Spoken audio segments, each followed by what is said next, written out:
government can designate countries as safe, and that our processes for determining eligibility for relocation were fair. Unfortunately, 2 of the judges were of the view that there were deficiencies in the Rwandan asylum system that risked there being a breach of Article 3 of the ECHR. Importantly, their concerns were not that conditions in Rwanda would be unsafe, but that there was a possibility that they could be returned to other countries from Rwanda where they may suffer ill treatment. It is therefore simply incorrect to say that the Court of Appeal has found that conditions in Rwanda make it unsafe for individuals there. The Court of Appeal has ruled instead that there is a risk of refoulement to other countries from Rwanda. The Lord Chief Justice took a different view. Agreeing with the High Court, he held that there was no real risk of individuals being sent to unsafe countries. He cited the strong assurance given by the Rwandan government, the fact that Rwanda does not have returns agreements with those countries, and the powerful protections provided by monitoring arrangements that would be in place.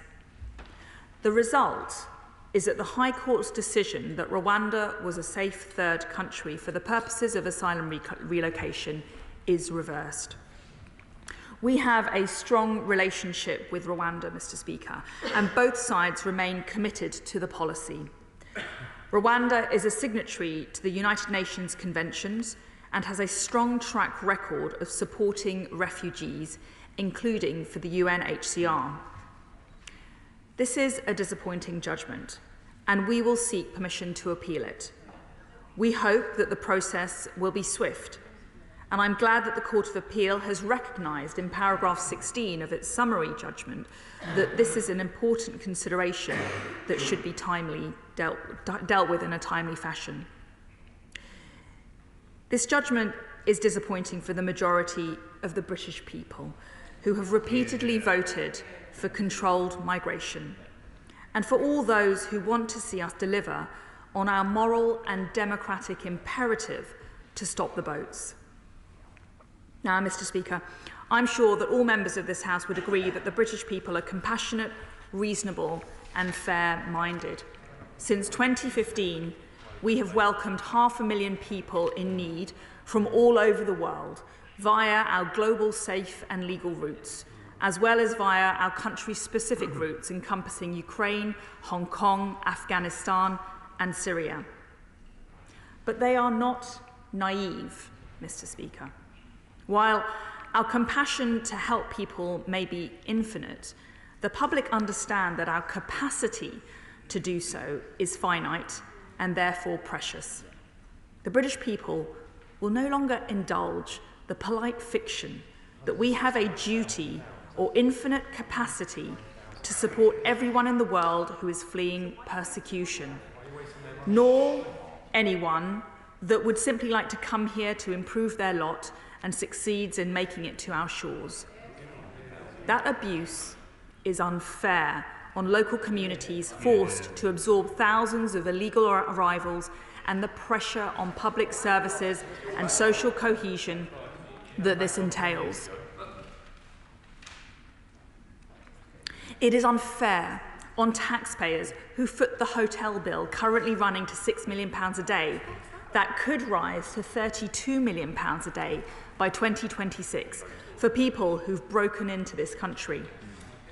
It's unfair on those who play by the rules and who want to see an asylum system that is fit for purpose, that our current system is exploited and turned against us by those with no right to be in the UK.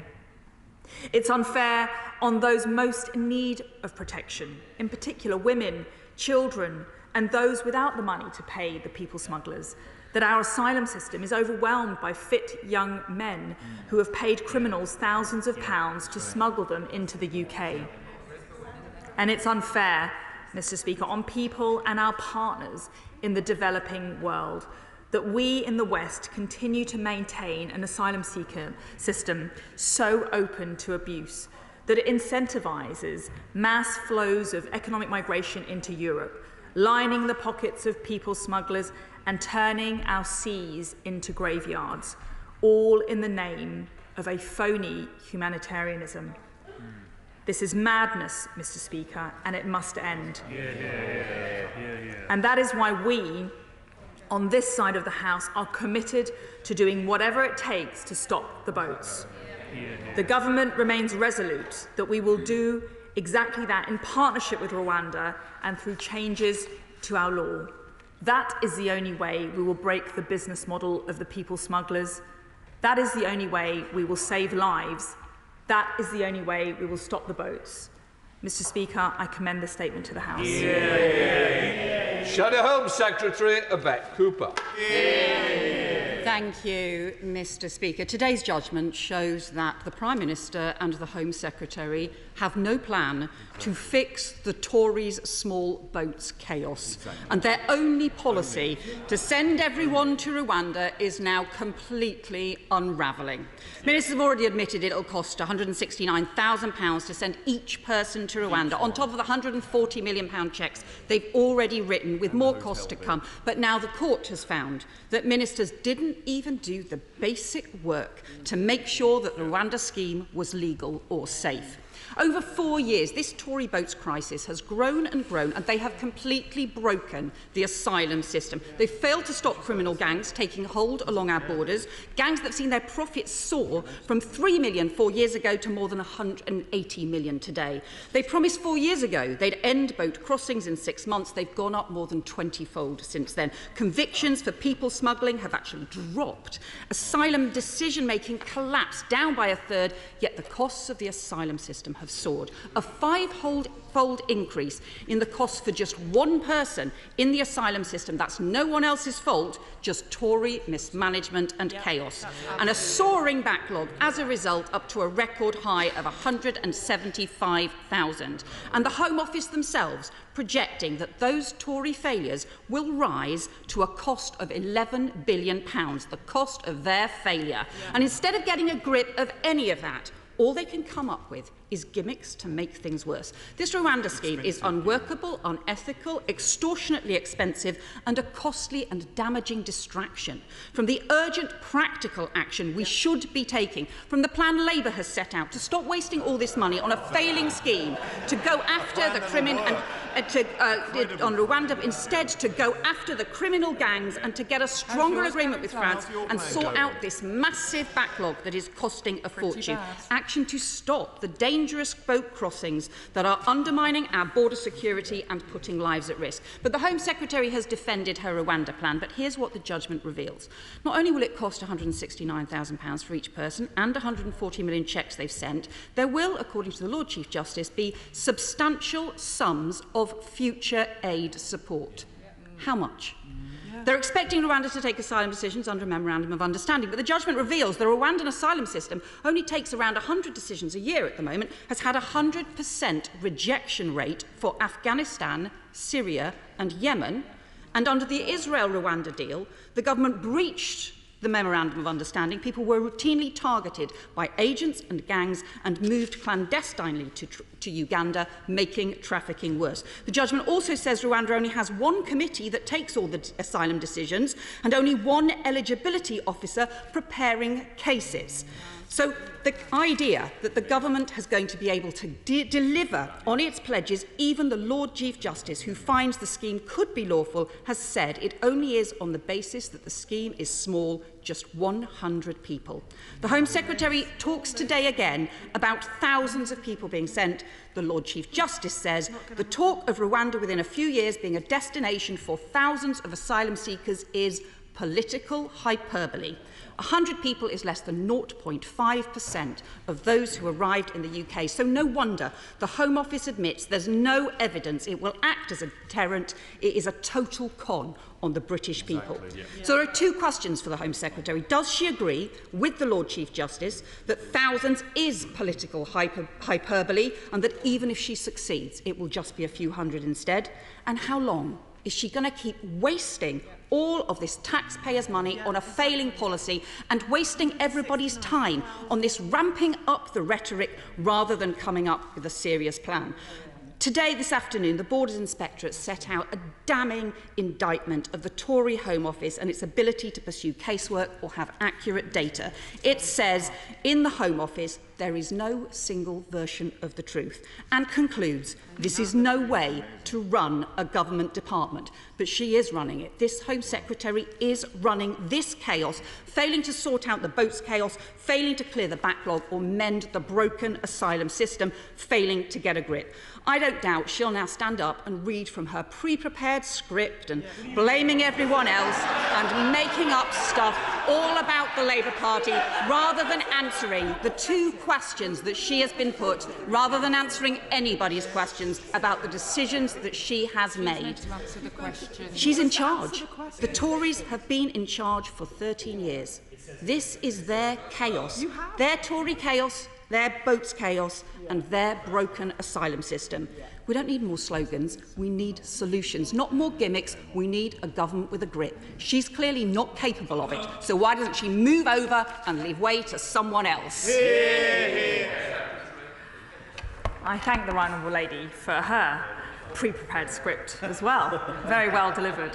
I have to say, she seems unusually upbeat today, which I find, frankly, quite odd, given that today's judgment will be frustrating for the majority of the British people who have repeatedly voted for controlled migration, for all those who want to see this government deliver on our promise to stop the boats. I can't help but contrast that public sentiment of disappointment with her excitement and delight today. As so many of her colleagues on the opposition benches are cheering this decision, we see an opposite view here. Today is a bad day for the British people. Today is a good day for the people smugglers. It is a good day for Labour. As ever, from the Shadow Home Secretary, there is no regard for the will of the British people. I know she sees the will of the British people as an inconvenience and an irritation, because her statement demonstrates that she simply has no empathy for the impact of illegal migration on local communities. She fails and refuses to recognise that those crossing by small boat, Mr. Speaker, are doing so illegally. And as ever from Labour, there is no alternative plan. And moreover, they don't care that they have no alternative plan. Because, Mr. Speaker, the truth is that our current system is rigged against the British people. That is why we are changing the law. The Labour Party is perfectly content with this rigged system. They'd like to keep it in place. That's why they're opposing our illegal migration bill. That's why they would scrap our partnership with Rwanda. And rather than propose any meaningful reforms to the asylum system, Labour would keep the system as it is to enable more people to come to the country illegally so they can be settled into local communities more quickly. That is simply open borders masquerading as humanitarianism, and she should be honest with the British people. I also wonder if the Right Honourable Lady actually read the judgment, given her gleeful disposition. So let me repeat some of it to her. While the Court of Appeal did find, by majority, with a dissenting view from the Lord Chief Justice, that there were deficiencies in the Rwandan asylum system, specifically relating to the risk of refoulement, all other grounds on which the appeal was brought were unanimously dismissed. That means that the policy does not breach our obligations under the UN Refugee Convention. It does not breach our domestic laws, as the Right Honourable Lady and the opposition have consistently maintained it would. As I've said, we will appeal the disappointing aspects of the judgment, or seek permission to appeal them. But I think the British people will see quite clearly, Mr. Speaker, that while we are trying to stop the boats, Labour have simply obstructed progress time and time again and offered no solutions. The Prime Minister and I have promised to do whatever it takes to stop the boats. Labour have apparently pledged to do whatever it takes to stop us stopping the boats. Can I just say, gently to the Home Secretary, this is about the statement of the judge about migration. This isn't about the Labour Party. This is about what the government's doing. I don't want to interfere, I don't want to intervene, but we do need to stick to what the statement's meant to be about. Home Secretary.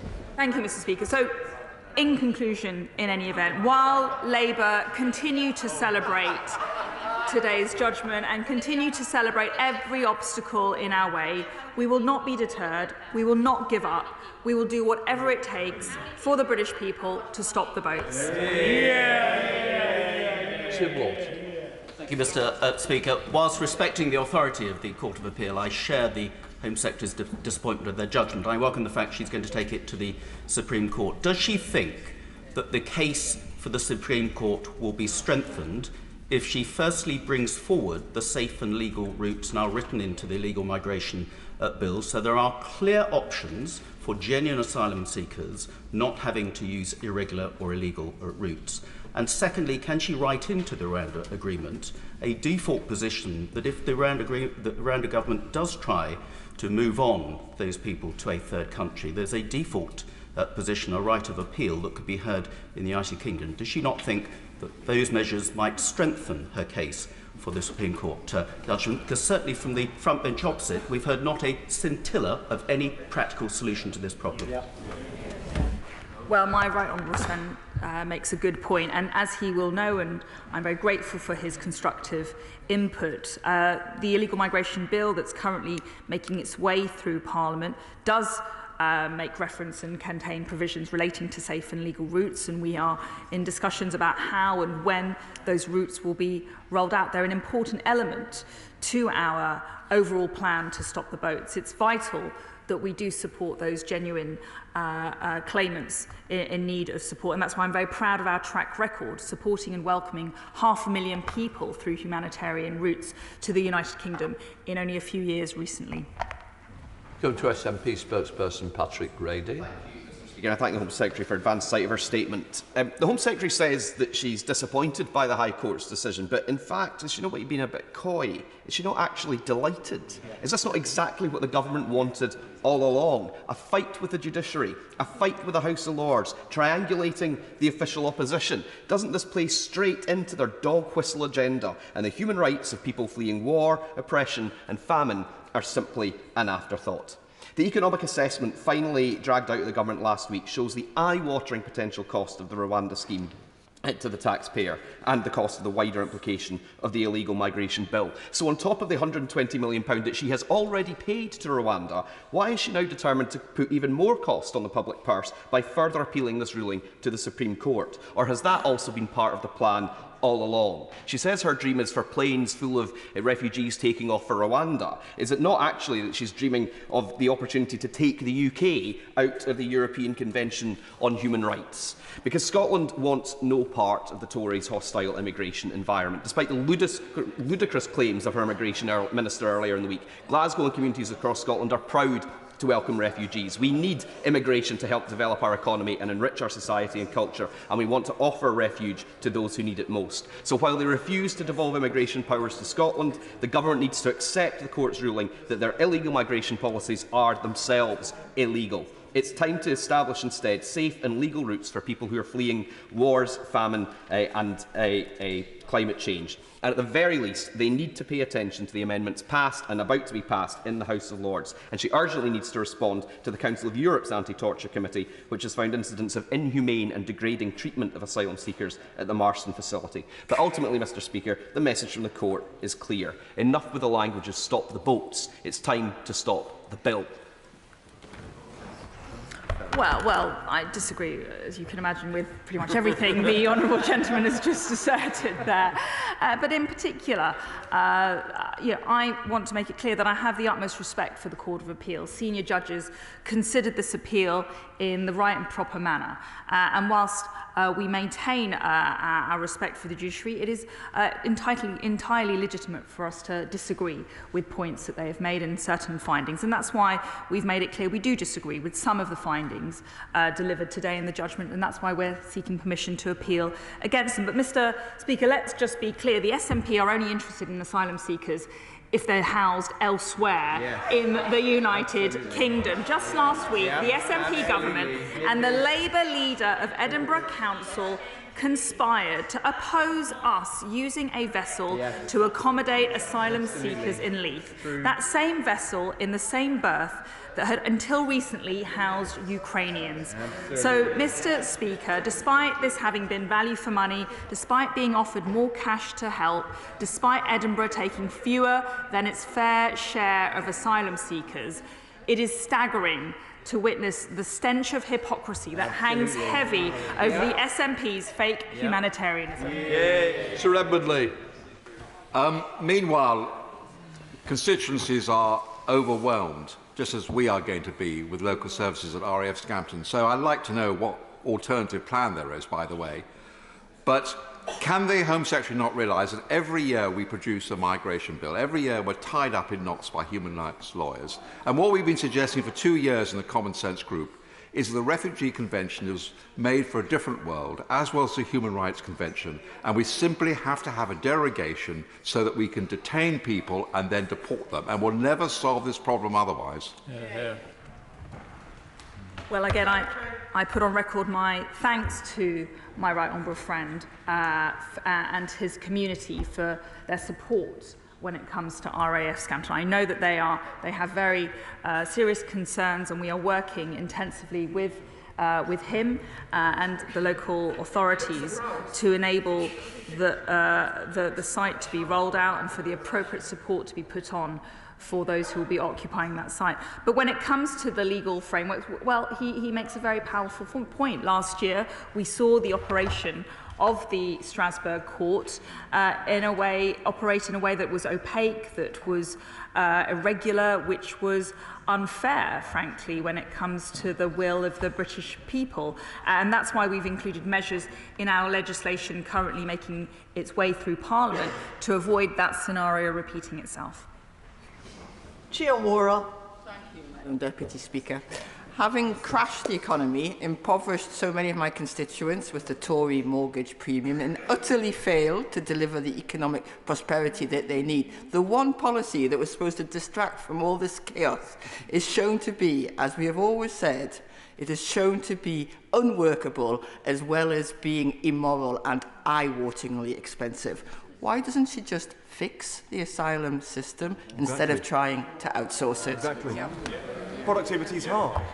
Well, I mean, it's pretty rich coming from the Honourable Lady to complain about our plans when her party has put forward a series of botched policies, flip-flops, U-turns and changes when it comes to the economy and energy prices, and moreover when it comes to stopping the boats and illegal migration. They have no plan. They do not speak for the British people, they speak for their vested interests, and they'd rather campaign to stop the deportation of foreign criminals and vote against every measure we have put forward to reform our asylum system than be on the side of the British people and stop the boats.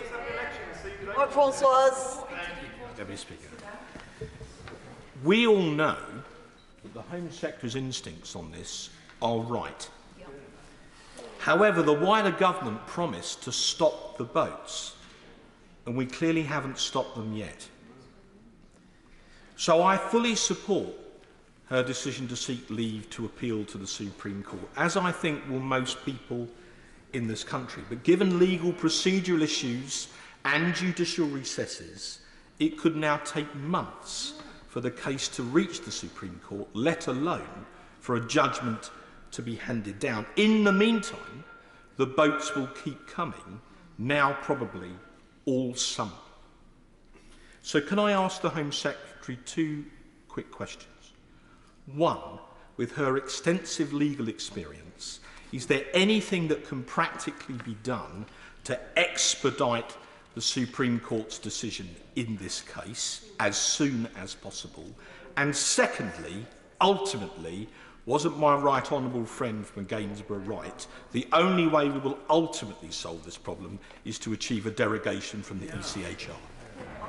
Just before the Home Secretary answers those two questions, I've been very lenient to the honourable gentleman, but this is not setting a precedent. Each member who asks a question gets one question On this occasion, I will allow the Home Secretary to answer both of the questions, but I am not creating a precedent. One question, and we don't need an opening preamble either, just a question. Home Secretary. Well, my right honourable friend speaks very powerfully. In terms of the timeline to which we are subject, the Court of Appeal has asked for submissions on permission to appeal by the 6th of July, and we will adhere to that timetable. I think you'd agree that that is quite a swift timetable. Thereafter, it is in the court's hands. And I am encouraged by paragraph 16 of the summary judgment, which does note the need for swiftness when considering this matter. But ultimately, the court sets the timetables and we will follow any timeline they set. Tim Farron. Thank you, Madam Speaker. 160,000 asylum seekers languishing in this country awaiting a decision. Wouldn't the best deterrent be to actually be competent and process those 160,000 people, and then you return the ones who are not genuine refugees? Wouldn't not that send out a message? Isn't there a comparison between what has happened today and that 160,000 backlog, and they are both down to the incompetence of the Home Secretary, who seeks to distract us by playing games like this? You should explain what I don't think this is about playing games. This is about saving lives. This is about saving lives, and diminishing it in that form doesn't do justice to the complexity and the enormity of the challenge that we're all facing. We are making progress, as the Prime Minister set out a few weeks ago. We're making progress on the legacy backlog of the initial decisions, which has now fallen by 17,000 cases, and that's thanks to measures and interventions that we have introduced, like streamlining the process, increasing the number of caseworkers, and making decisions in a swifter fashion. And step by step, we will bear down on this backlog as we've promised to do so. Philip Hollaback. Thank you, Madam Deputy Speaker. My constituents in Kettering are completely fed up with Labour's opposition and delay to the illegal migration bill, and they're also completely fed up with the courts frustrating the Rwanda plan. Will the Home Secretary answer for my constituents this question? How on earth can Rwanda be deemed to be not a safe country when the UN Refugee Agency itself has its own asylum scheme, part funded by the European Union, to send asylum seekers to Rwanda?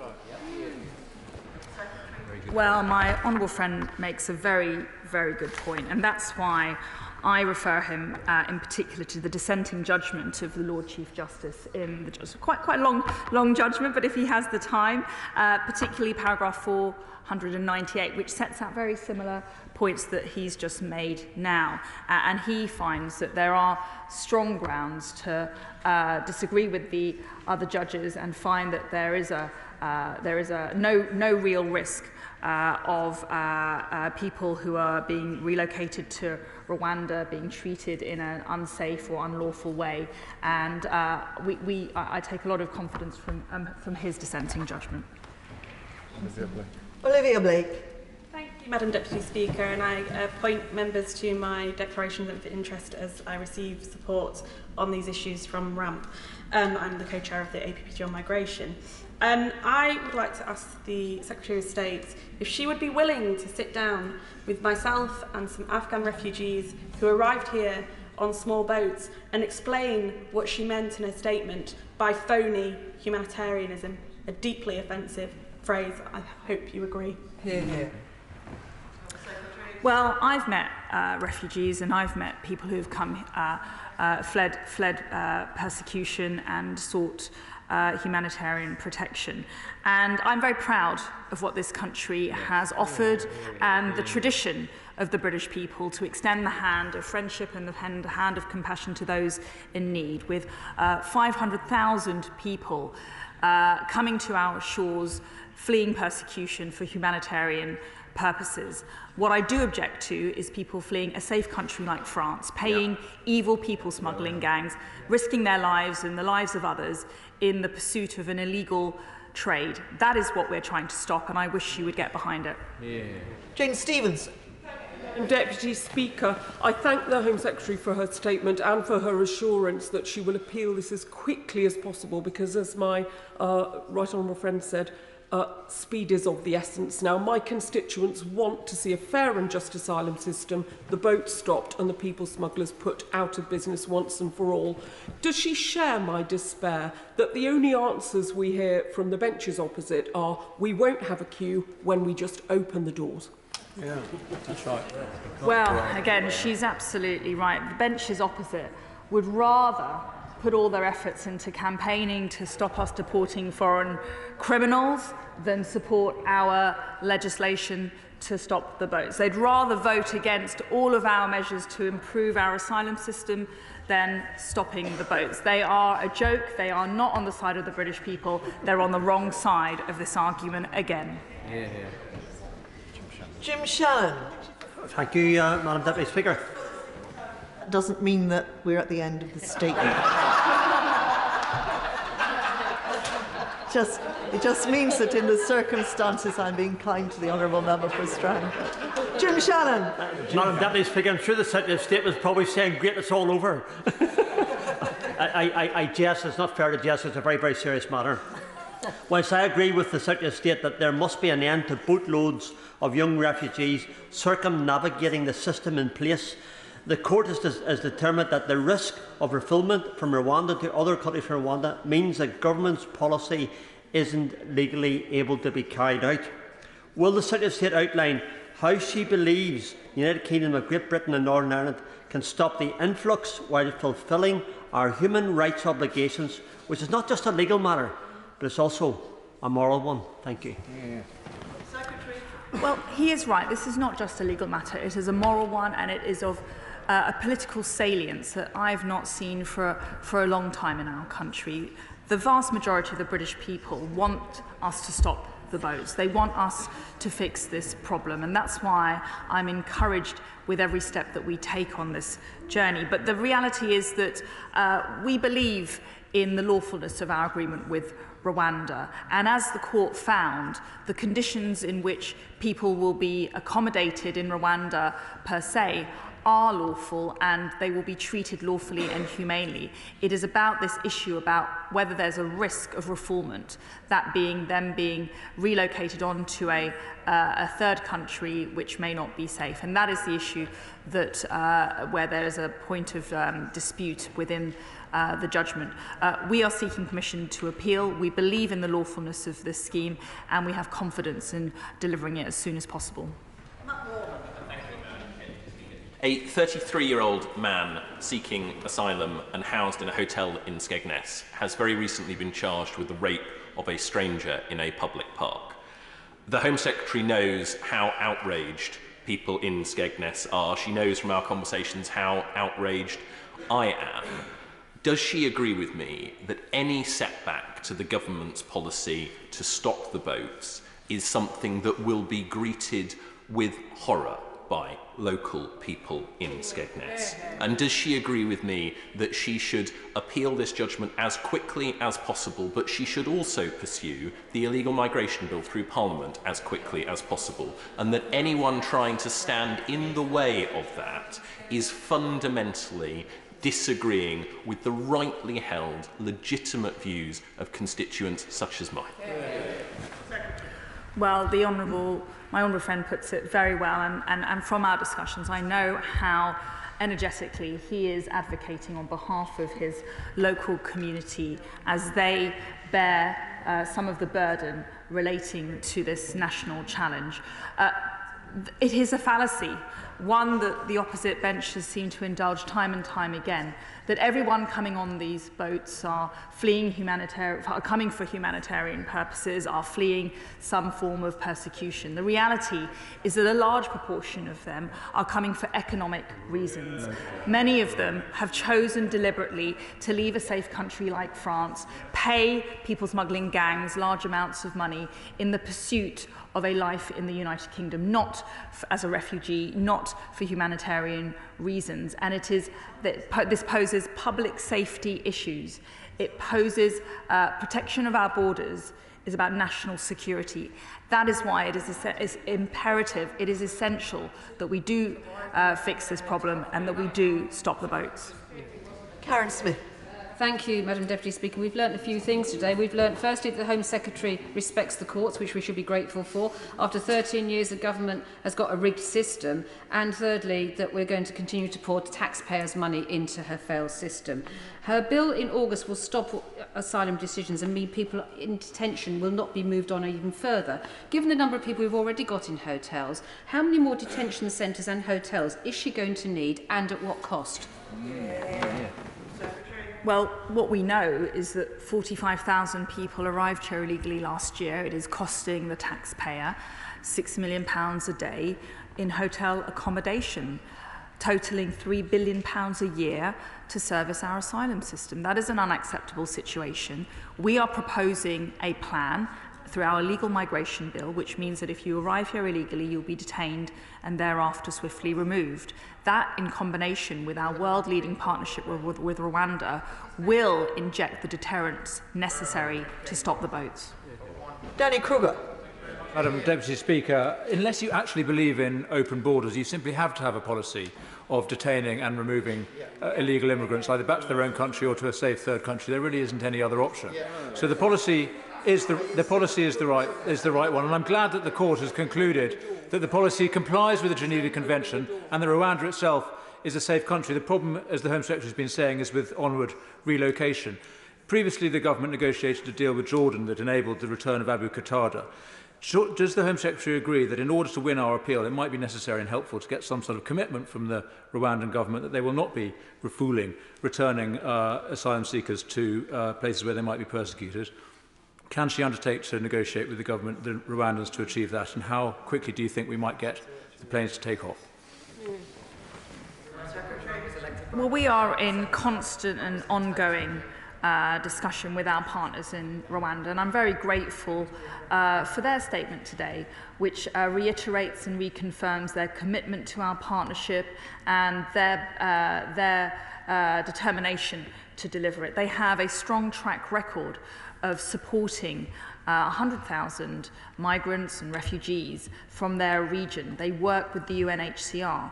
They are a safe country, as we maintain.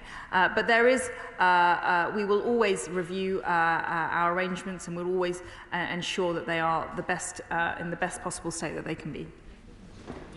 Helen Hayes. Thank you, Madam Deputy Speaker. One of my constituents has applied for his wife and daughter to come to the UK from Afghanistan, where their human rights as a woman and a girl are currently being denied by the Taliban on a daily basis.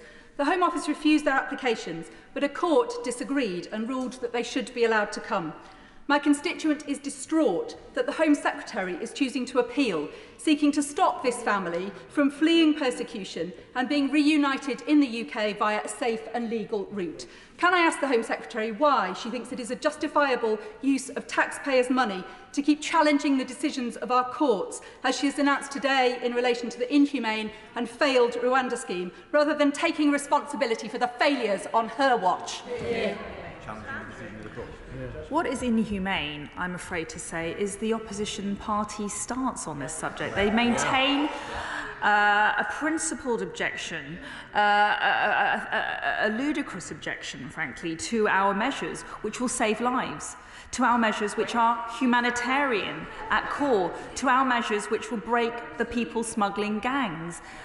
The fact that they continue to oppose these humanitarian measures is beyond me, and frankly not in keeping with the tradition of the Labour Party. Leonici. Deputy Speaker, Home Secretary, I spoke with a constituent on Victoria Street, Grimsby, a few weeks ago, and he said to me that we will never send illegal migrants back to Rwanda because the left-wing establishment will never allow it to happen. Is he right? The Prime Minister and I have made a promise to the British people to stop the boats. I believe that is what the British people want us to do, fervently and passionately. We are working day in, day out, flat out, to deliver the measures, to deliver our bill, to deliver the extra resources, to deliver our partnership with Rwanda. I believe we will deliver on that promise, and we will get there in the end. Ruth Cadbury. Thank you, Madam Deputy Speaker.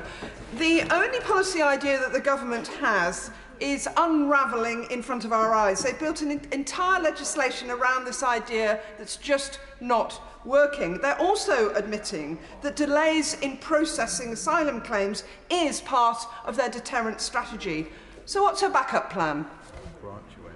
Well, I mean, I asked Victoria, what's her plan? Her plan is to throw a bit more money at the NCA. Her plan is to speed up the asylum system. And her plan is to add more safe and legal routes. Well, frankly, that's not a plan. And I really urge those on the Labour benches to take a long, hard look at what they're proposing, because they don't have a plan to stop the boats. What they're proposing is open borders and uncontrolled migration. It is not a plan and is not what the British people want. Aaron Bell. Thank you, Madam Deputy Speaker. I believe this is fundamentally a question of democracy. The British people have repeatedly voted for control of immigration, and my constituents in Newcastle-under-Lyme expect us to stop the boats. And I'm actually grateful for a lot of the confirmation in the ruling today that the policy itself is legal. So will the Home Secretary do whatever is necessary, whether legally through appealing the ruling, whether through getting a memorandum of understanding with the Rwandans on the one point that the government lost on, or through legislation in this House to make sure we do deliver on that promise and stop the boats? Well, my honourable friend speaks for the British people in his powerful question there. My answer is simple: yes. Stella Creasy. Thank you, Madam Deputy Speaker. Contrary to what the Home Secretary has just tried to tell the House, the vast majority of those in the boats are Iranian and Afghan. Just 1% are Albanians. And Iranians and Afghans have an asylum grant rate of 98% because, surprise, surprise, given what's happening in those countries, they are refugees fleeing persecution.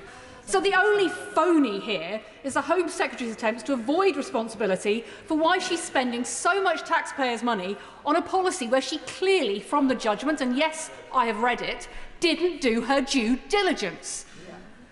Now, the Home Secretary will have had to put forward a budget. She says that this government is going to do whatever it takes to make this policy work. Are they going to spend whatever it takes? And will she be honest with the British public about how much money she has allocated to continuing on this folly and saving her blushes in the run-up to the general election that could go towards just processing cases and getting the backlog down?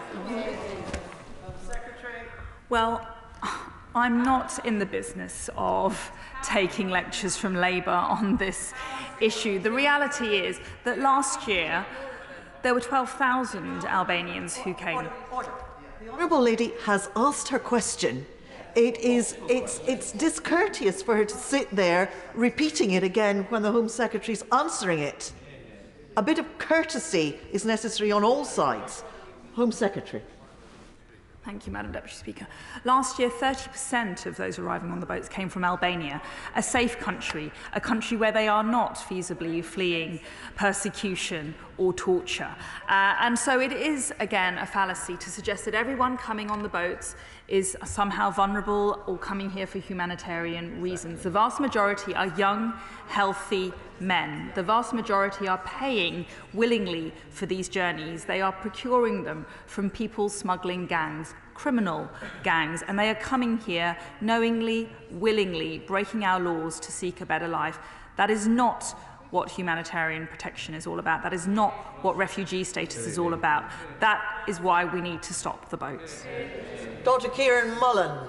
Deputy Speaker, I agree with the Lord Chief Justice, and despite what we've heard from the benches opposite, that's one of the three judges who thought we were right. These are really finely balanced issues. But of course, the court was preoccupied with the ability, not so much of the Rwandans to host asylum seekers, but to process their claims.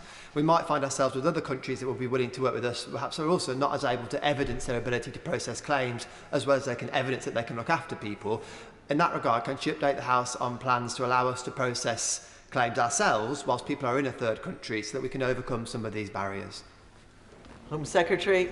Well, we have in recent months put in a huge amount of extra resource focused on the processing of asylum claims. We've increased the number of caseworkers, and we're on track to have over 2,000 caseworkers by September. We've improved and streamlined the process. We've simplified the guidance so that we can make decisions and process cases more quickly and more swiftly. Christine Jardine. you very much, Madam Deputy Speaker. I actually agree with one thing that the Home Secretary has said today. This is hugely frustrating because the majority of people in this country do want to see an end to the vile, evil people smuggling which is costing lives in the Channel. But perhaps the time has come to accept that this immoral, unworkable, expensive scheme, which has now also been found to be illegal, is not the correct way to go about it. And perhaps the Home Secretary might consider those voices from all sides of the House which are saying, add more safe legal routes, clamp down on the people smugglers, end the backlog and fix the system. What's frankly immoral is the position that the Lib Dems have taken in this whole debate. By opposing our measures, by opposing our humanitarian plans to save lives and stop the people smuggling gangs, they have put themselves on the same side as the criminal people smuggling gangs, as open borders. That is what is not moral. That is not what will save lives, and that is what will not stop the boats. Kerry McCarthy. Thank you, Madam Deputy Speaker. Let's be clear, we all want to see an end to the small boats crossing, and it's wrong of the Home Secretary to try to mischaracterise the Labour position on that front. But the Rwanda policy, if you can call it a policy, was never going to make sufficient inroads into the numbers of people seeking asylum here to make any difference at all. As the Shadow Home Secretary said, it's political hyperbole, it was a total con. Can I ask the Home Secretary again, and can this time, could she not try to make me answer the question, what is her plan if Rwanda isn't an opportunity for them to address the issue? Well, it's not over yet. We are. This is a Court of Appeal judgment. We've made it clear that we're seeking permission to appeal it, and we will await the outcome of the next level in the process and the next decision from the courts. So it is premature, frankly, to assume that this is the end of the policy. We maintain a high level of confidence in the lawfulness of the policy. We are committed to delivering it, and we're committed to working in partnership with Rwanda. Ellie Reeves. Thank you, Madam Deputy Speaker. Today's judgment says that Rwanda's physical capacity for housing asylum seekers is limited to 100 people. That represents less than 0.5% of the people who crossed the Channel last year alone. Why on earth, then, has this government already given £140 million to Rwanda for what is clearly an unethical and unworkable scheme? Well, both Rwanda and the United Kingdom have made it clear that the scheme is uncapped. And indeed, when I visited Rwanda a few months ago, I visited some of the new accommodation that is being constructed for the precise purposes of supporting people who will be relocated to Rwanda. So, with respect, I disagree with her, and there is potential in our agreement with Rwanda. We have confidence in its lawfulness, and we hope to deliver it as soon as possible. Richard Ford. Thank you, Madam Deputy Speaker. So the Court of Appeal has ruled that the government cannot send refugees to Rwanda. The scheme would cost taxpayers tens of thousands of extra pounds per refugee, yet the government still seems to want to spend extra millions to challenge the ruling in the Supreme Court. Has the government thought instead about simply paying for the Arsenal football team's Visit Rwanda sponsorship deal?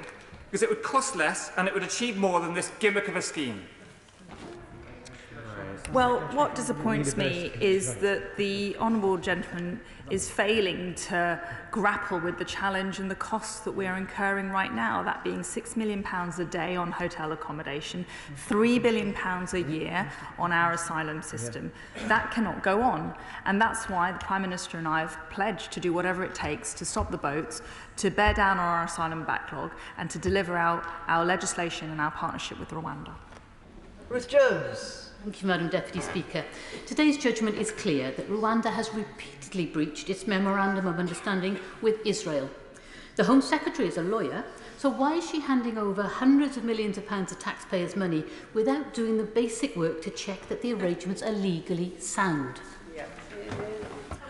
Well, this judgment and this dispute is about our partnership and our agreement with Rwanda, which was secured last year. And as the Lord Chief Justice found, that it is subject to robust monitoring, a committee that inspects its operation, and very strong and robust assurances from Rwanda on its delivery. Those give me confidence, and that's why I'm determined to roll it out as soon as possible. And finally, Andrew Weston. Thank you, Madam Deputy Speaker. A third question on the government's spend on money here of the last 4, because the judgment today stated that the Rwandan system for refugees is neither reliably fair or effective. Why then did ministers sign up to sending £140 million to Rwanda without checking this first?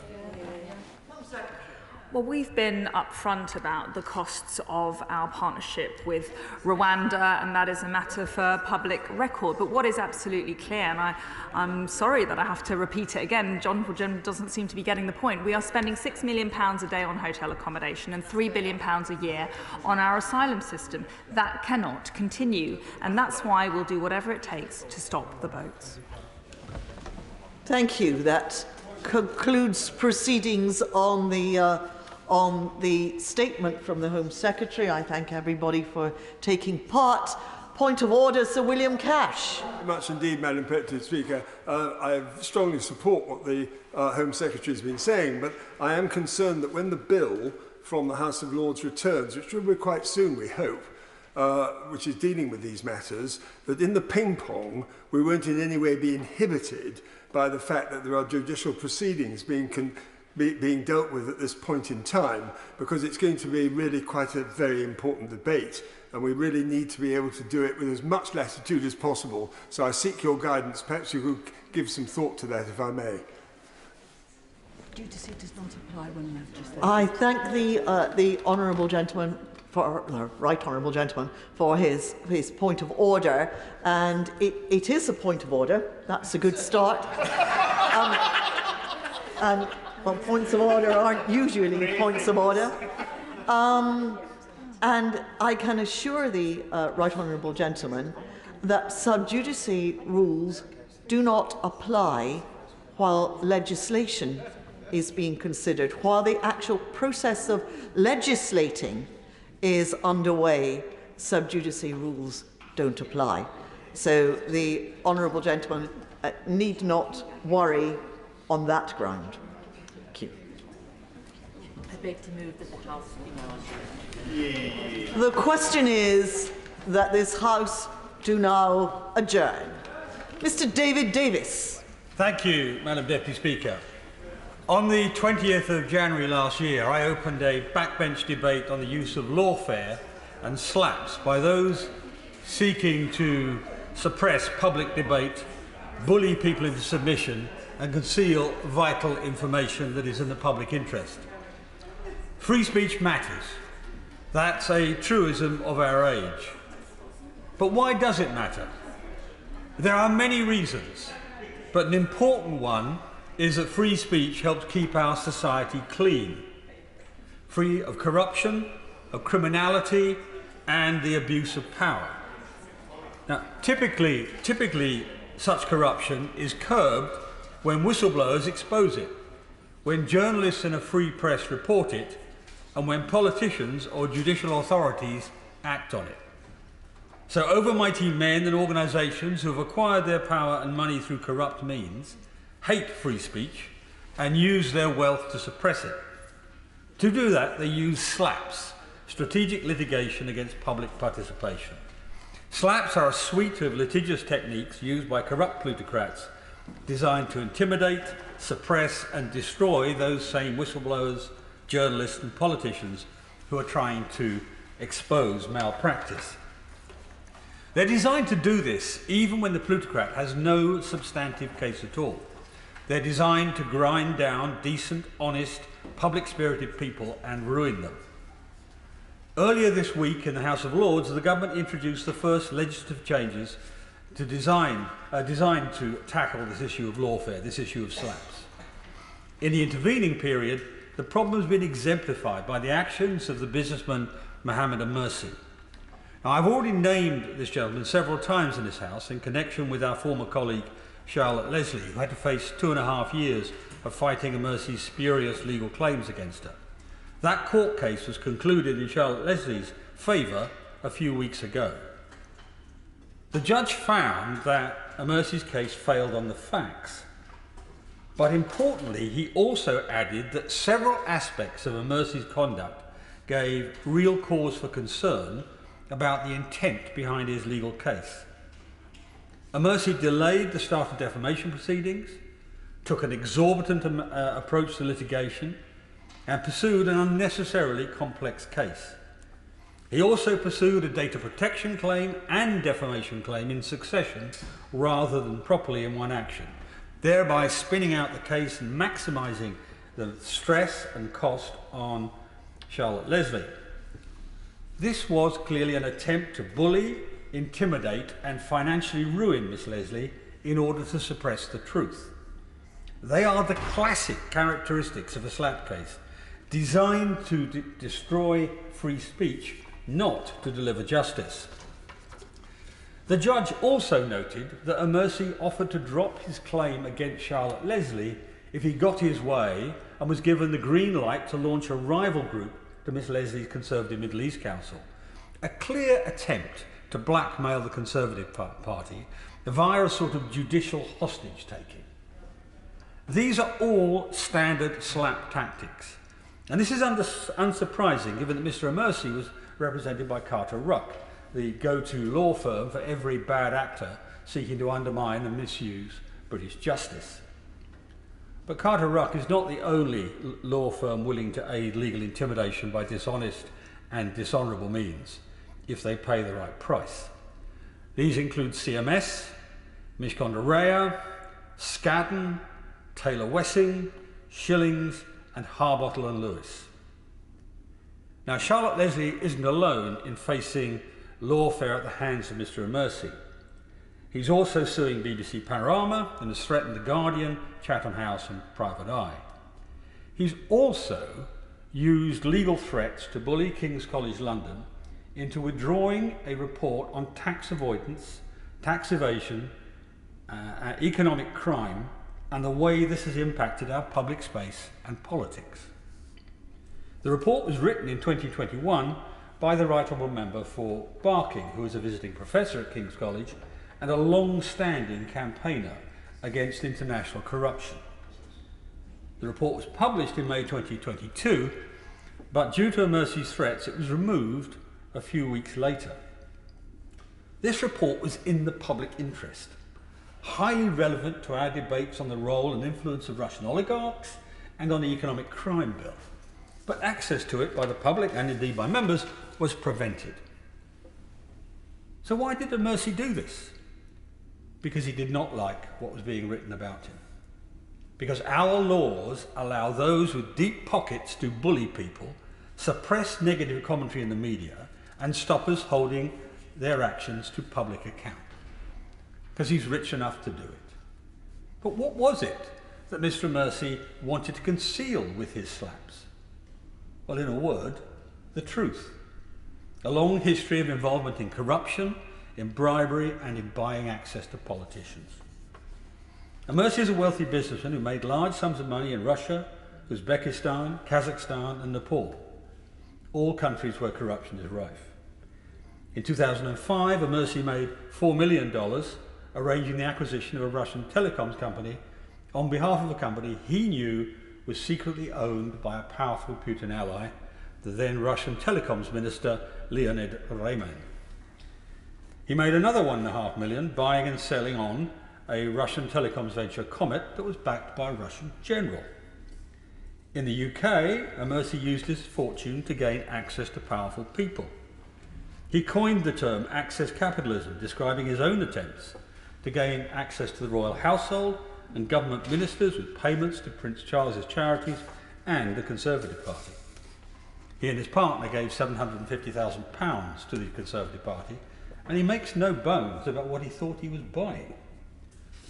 When the Pandora Papers were leaked in 2021, They expose some of the most egregious instances of corruption, economic crime and money laundering. And Mercy was in the thick of it. Following the leak, a joint investigation by the BBC and The Guardian revealed that he profited from a corrupt deal involving the Swedish energy company Telia and a high-profile kleptocrat in Uzbekistan. Now, most of their investigation relied on court documents and a settlement reached between Telia, the company Telia, and the US Department of Justice following a 4-year investigation into Telia's activities. A leaked internal company report described the activities of a consultant called Mr. XY, who it transpires is Mohammed Mercy. It said some of the payments to Mercy, and I quote, may have been utilised to improperly acquire regulatory benefits and/or secure the go-ahead of the transaction. Improperly acquire regulatory benefits. The report recommended that Telia sack him. And it's not surprising, given that Telia's former chief compliance officer said he had been, and I quote, involved in one of the biggest corruption scandals we have seen in Sweden, close quote. Mercy helped facilitate a 220 million purchase of shares from a shell company owned by the daughter of the Uzbek president at the time. This share purchase was, in fact, a concealed bribe. That was the clear view of the US Department of Justice. Mr. Mercy himself pocketed a $500,000 success fee following the deal. He claims he was employed by Telia at a rate of $10 million a year for his advanced skills and aptitude for negotiating. But despite these apparent skills, he claims not to have realised a financial arrangement he helped design facilitated a multi-million-dollar bribe. Now, either he knew it was a bribe, or he was extremely naive and therefore grossly overpaid. I know my view, but I'll leave the public to decide theirs. This is precisely why the Right Honourable Member for Barking wrote about Mr. Mercy in her report last year. This story had already been reported in The Guardian and the BBC. This is the first paragraph he wanted removed from the Right Honourable Lady's paper, and I quote exactly. The figures behind the Pandora leak are mind-boggling, and the documents contain many scandalous stories which really confirm how utterly unlawful the abuse of offshore has become. The papers bring to light how Conservative Party donor Mohammed Mercy allegedly used BVI-based companies to profit from apparently corrupt deals between a Swedish telecoms giant and a key power broker in the kleptocratic regime in Uzbekistan. They reveal the offshore structures deployed by Putin's inner circle of oligarchs and allies to buy million-dollar properties along the Monaco seafront. They demonstrate that money flows into onshore tax havens, such as US states like South Dakota, where there's around $360 billion hidden in secret trusts, including money that could have been derived from corrupt regimes or criminal activities, end of quote. And this is the second paragraph he wanted removed. Comments from Mohammed Mercy, a Kenyan-born telecoms millionaire, who, as previously discussed, was named in the Pandora Papers, seems to confirm that political donations can have a sinister purpose, after he described his frustrations at what he called access capitalism. Mercy previously admitted to buying access to Prince Charles, and he's also donated $750,000 to the Conservative Party since 2017. He claims to have paid $250,000 to become a member of the party's advisory board, which has regular meetings with Boris Johnson and leading cabinet members, and claims he was promised the chairmanship of a new body, the Conservative Friends of Middle East and North Africa, a promise that has yet to materialise. The role would have given him significant power and influence, as he would have acted as a link between governments in the region and British ministers. Mercy is now mired in an international corruption scandal. End of quote. The Right Honourable Member for Barking's report, entitled Losing Our Moral Compass, was about illicit finance and its corrosive impact. It summarised and analysed the features of many corruption cases in the public domain. It was a well-researched and argued paper designed to inform public debate, written to show how dirty money threatens the integrity of our economy and our political institutions. Ironically, what followed illustrates how right she was. Within days of the report being published, King's College and the Right Honourable Member for Barking received legal threats. Through his lawyers at Carter Ruck, Mercy branded the report highly defamatory. He demanded an apology and that passages referred to him be either changed or entirely removed. Mercy bullied King's College into removing the paper. As notional defenders of academic freedom, they should have stood up to him, but they capitulated in the face of his threats.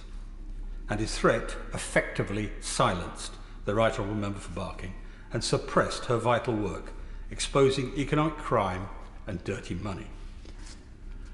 We know that Mercy is no stranger to using his financial might to get what he wants. He's previously paid to meet senior members of the royal family. But organisations like the Conservative Party and Buckingham Palace take serious reputational risks in associating with people like Mercy. Mercy's attempts to remove important information from public view are a textbook example of strategic litigation against public participation. They're clearly an exercise in lawfare. So here we have an individual with deep pockets who can use British lawyers and courts to suppress the publication of information which is clearly in the public interest. This is done in the knowledge that lengthy legal battles will likely bankrupt politicians, journalists, academic institutions, whistleblowers and others who are brave enough to tell the truth about public corruption. Mercy, like many oligarchs with huge wealth of doubtful origin, is in the business of silencing people. His actions are an example of how the rich and powerful can silence anyone who criticises them. The kleptocrats, oligarchs and bad actors do not care if that means stifling free speech, academic freedom and public debate. And now they're even prepared to try to silence elected members of parliament and to block the publication of information that's plainly in the public interest. We find ourselves in a dangerous situation where the abuse of the legal system is now damaging the very core of our democracy. The cases faced by the Right Honourable Member for Barking and by Charlotte Leslie serve as a glaring example of this. It's to the disadvantage of the whole country when public interest investigation by Tom Burgess, HarperCollins, Catherine Belton, Elliot Higgins, Open Democracy, Oliver Buller and the Bureau of Investigative Journalism are shut down. Fortunately, the government responded very quickly to our debates on this issue last January of last. It almost immediately held a major consultation, which resulted in proposals for reform. And on Tuesday of this week, it introduced the first anti-SLAPP measures and economic crime bill, currently making its way through Parliament. The measures will empower the courts to strike out SLAPPs before trial. They'll also prevent courts from ordering defendants to pay claimants' costs in relation to a SLAPP claim, unless misconduct by the defendants justifies it. Once a claim is deemed to be a SLAPP, the burden will be on the claimant to prove that their claim is more likely than not to succeed. If not, the claim can be struck out. This is a welcome reversal of the burden of proof. Taken together, these measures are a great win for those looking to shine the spotlight on economic crime and speak truth to power. But we must go further, Madam Deputy Speaker. As things stand, the measures only apply to economic crimes. Approximately 70% of the crimes listed in April 2022 Foreign Policy Centre report were connected to financial crime and corruption. But SLAPPs have also been used to silence reporting on human rights abuses, on labour practices, on regulatory non-compliance, and an array of other abuses that don't relate to economic crime. To be truly effective, we must broaden anti-SLAPP provisions so they apply to all defamation lawsuits. Because ultimately, we want to ensure that people like Wagner's chief, Yevgeny Prigozhin, who's been in the news this week, people like him are not able to silence and intimidate journalists, as he did to a Bellingcat reporter earlier this year. So I welcome the commitment by Lord Bellamy on Tuesday. The government will complete the jigsaw as soon as suitable legislative vehicle appears. And this issue will not end with reforms to defamation law. Data protection law and subject access requests are becoming yet another weapon for bullying people into silence. And we also need proper regulation of private investigators, who in many instances have enabled SLAPPs through intrusive and often illegal surveillance or hacking. Justice Nicklin, in the Charlotte Leslie case, said the tactic Mercy's lawyers used against Charlotte Leslie, bringing separate claims in succession, can be a hallmark of abusive conduct. I think he was being delicate in referring to slaps. We could improve the government's proposals by allowing the courts to make the law firms and solicitors involved in slaps cases pay the costs to the public purse, taking the fight directly to those who enable slap suits. The London lawyers I listed earlier, Carter Ruck and the rest, have designed a litany of tactics not to promote justice, but to suppress truth, not to protect reputations, but to silence legitimate criticism, not to ensure accountability, but to cover up corruption. That behaviour should not go unpunished. They should be made to meet the costs of wasting the court's time. Our legal system is a source of pride. Britain is home to some of the fairest and best courts in the world. We cannot allow individuals with deep pockets and questionable motives to exploit our justice system and destroy our reputation as a trusted jurisdiction. Expanding anti-slap measures will put an end to this perversion of our legal system, which seeks to intimidate, threaten and suppress British journalists, academics, civil society and sitting members of Parliament. We made good progress, but if we fail to understand the magnitude of this issue and fully address this problem, then, as the Right Honourable Member for Barking rightly stated in their report, we are truly at risk of losing our moral compass. Minister, Mr. Mike Freer. Thank you, Madam Deputy Speaker. And first of all, may I thank